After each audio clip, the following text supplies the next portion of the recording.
Assalamualaikum warahmatullahi wabarakatuh. My name is Handini Ratrishyara Sangita. I will practice becoming an interpreter. Enjoy the video. So I grew up in Argentina, which means I always had a problem with confidence. My problem is I have too much of it. And in Argentina, this is quite common. We have a charming tendency to think that we are the greatest country in the world, even though our nation has been declining for about 100 years.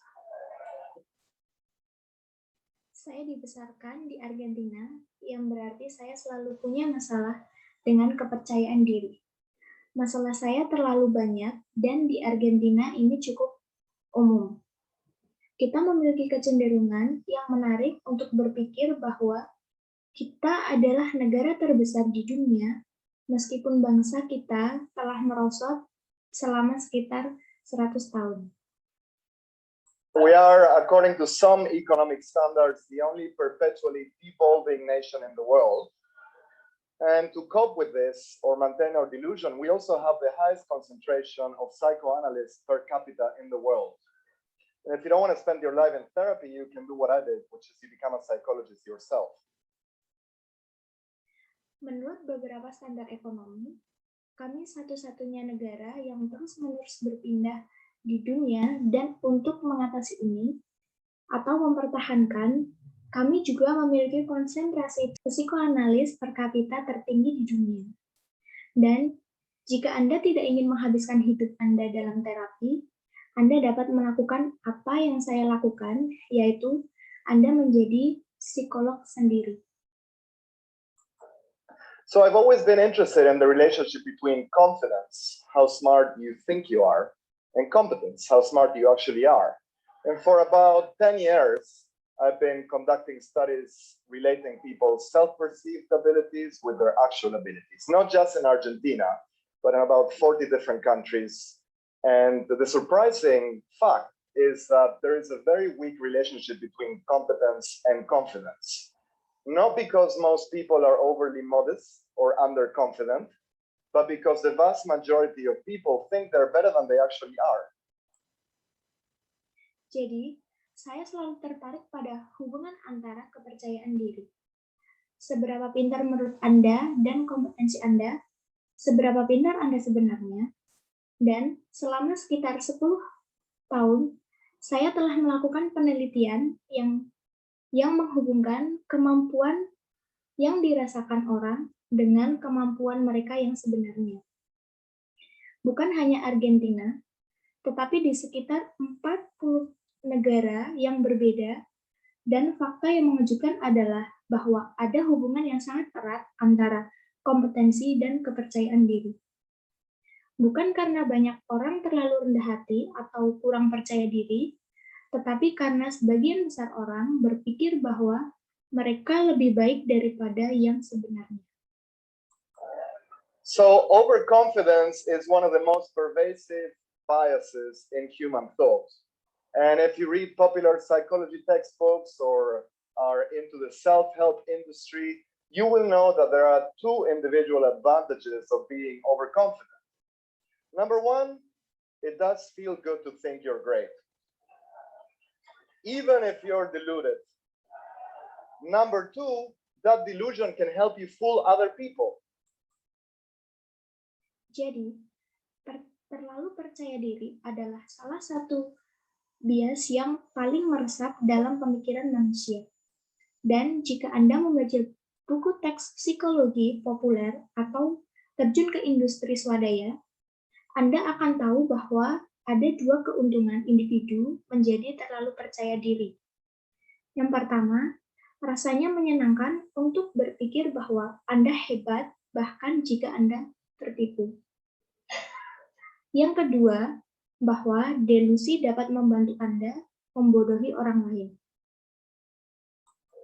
And yet, there is a dark side of overconfidence that is hardly ever emphasized. For example, overconfidence explains why some people are much more likely to have traffic accidents, whether drivers, cyclists, or pedestrians, while some people gamble and are into compulsive, pathological levels of gambling.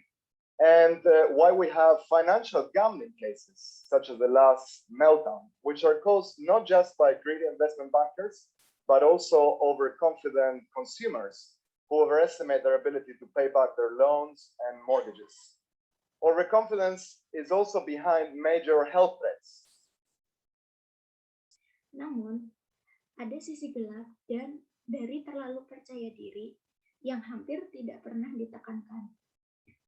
Misalnya, terlalu percaya diri menjelaskan mengapa beberapa orang lebih mungkin mengalami kecelakaan lalu lintas, di mana pengendara sepeda atau pejalan kaki, sementara beberapa orang berjudi dan berada dalam tingkat perjudian patologis kompulsif, dan mengapa kami memiliki kasus perjudian keuangan seperti Molten.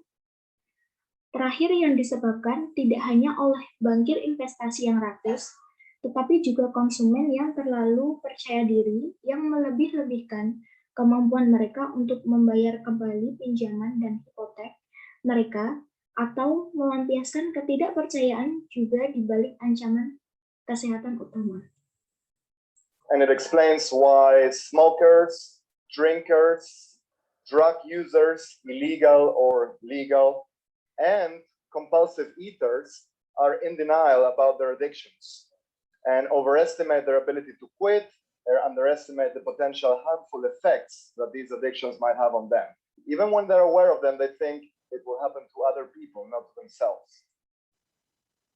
Dan ini menjelaskan mengapa perokok, peminum, pengguna narkoba, pemakan ilegal atau legal, dan kompulsif menyangkal tentang kecanduan mereka dan melebih-lebihkan kemampuan mereka untuk berhenti dan meremehkan potensi efek berbahaya yang mungkin ditimbulkan oleh kecanduan ini pada mereka, bahkan ketika mereka menyadarinya. Mereka pikir itu akan terjadi pada orang lain, bukan pada diri mereka sendiri. And finally, overconfidence also fosters and promotes a narcissistic culture, a narcissistic society where we commonly mistake confidence by competence, which is why in any domain or profession of expertise, there are so many charlatans in business. Why arrogant and psychopathic employees are commonly promoted to managerial levels. Why we have not enough women in charge because they're more modest and more underconfident. Dan akhirnya, terlalu percaya diri juga menumpuk dan mempromosikan budaya narsistik, masyarakat narsistik, di mana kita biasanya salah mengira kepercayaan dengan kompetensi itulah sebabnya dalam dominan atau profesi keahlian apapun. Ada begitu banyak penipu dalam bisnis. Mengapa karyawan yang arogan dan psikopat biasanya dipromosikan di level manajerial?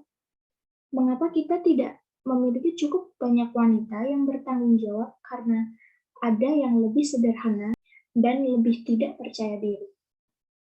Yes, it's true. It's a fact. And also, why so many people, especially teenagers, are obsessed with being famous just for the sake of being famous and spend so much time worshiping those who worship themselves. And why some of you might spend so much time updating your Facebook status, hoping that others like what you're doing. And, luckily they can't dislike it. They can only like it. Ya, itu benar. Dan itu fakta. Dan juga mengapa begitu banyak orang, terutama remaja yang terobsesi menjadi terkenal, hanya demi menjadi terkenal dengan menghabiskan begitu banyak waktu untuk menyembah mereka yang menyembah diri sendiri. Dan mengapa beberapa dari Anda mungkin menghabiskan begitu banyak waktu untuk memperbarui status Facebook Anda, berharap orang lain menyukai apa yang Anda lakukan, dan Anda tahu untungnya mereka tidak bisa tidak menyukainya. Mereka hanya bisa menyukainya. So what's the solution? And I want to finish on a negative note, which really is for your benefit and for our benefit. collective benefit. Maybe it's better to see the glass as half empty. And not enough has been said emphasizing the positive power of negative thinking. There are key adaptational benefits to your insecurities and to low confidence. For example, low confidence is a threat detection signal that tells you that you shouldn't be doing something. And, if you hear a little inner voice that tells you shouldn't do something, consider yourself lucky. Maybe you should pay attention to it. Jadi, apa solusinya? Dan saya ingin menyelesaikan dengan catatan negatif yang sebenarnya untuk keuntungan Anda dan juga untuk keuntungan kita. Mengumpulkan manfaatnya, mungkin lebih baik melihat gelas setengah kosong dan tidak cukup telah dikatakan menekankan kekuatan positif dari berpikir negatif. Ada manfaat utama adaptasi untuk rasa tidak aman Anda dan kepercayaan diri yang rendah. Misalnya, kepercayaan diri yang rendah adalah sinyal deteksi ancaman yang memberitahu Anda bahwa Anda tidak boleh melakukan sesuatu. Anda tahu jika Anda mendengar suara hati kecil yang memberitahu Anda bahwa Anda tidak boleh melakukan sesuatu yang menganggap diri Anda beruntung. Mungkin Anda harus memperhatikannya.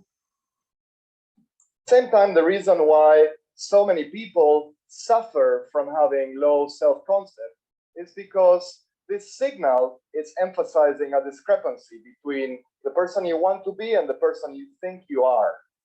So what you should do about it is try to reduce that discrepancy or that gap between confidence and competence by working hard, not by reading self-help books that tell you that you shouldn't worry about your self-esteem, that you're great, no matter what other people think of you.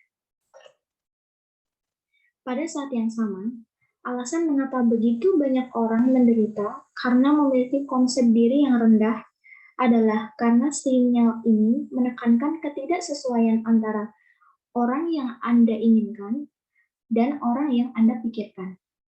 Jadi, apa yang harus Anda lakukan yaitu mencoba untuk mengurangi perbedaan atau kesenjangan antara kepercayaan diri dan kompetensi dengan bekerja keras. Bukan hanya dengan membaca buku self-help yang memberitahu Anda tidak perlu khawatir tentang diri Anda bahwa Anda hebat. Tidak peduli apa yang orang lain pikirkan tentang Anda. And finally, low confidence and insecurities are key to keep us modest, humble. And there are many advantages to modesty. It keeps us attentive to negative feedback, which means that we are more coachable. It also stops us from being complacent, and it also makes us more likable. And this is coming from a recovering Argentine. So the message is clear. A less confident world would be a better world. Thank you very much. Dan akhirnya, rasa percaya diri dan ketidakamanan yang rendah adalah kunci untuk membuat kita tetap sederhana, rendah hati, dan ada banyak keuntungan dari kerendah hati. Itu membuat kita memperhatikan umpan balik negatif yang berarti bahwa kita lebih mudah dilatih. Itu juga menghentikannya untuk berpuas diri, dan itu juga membuat kita lebih disukai, dan ini datang dari seorang Argentina yang sedang pulih. Jadi, pesan-pesannya jelas dunia kurang percaya diri akan menjadi dunia yang lebih baik. Terima kasih banyak.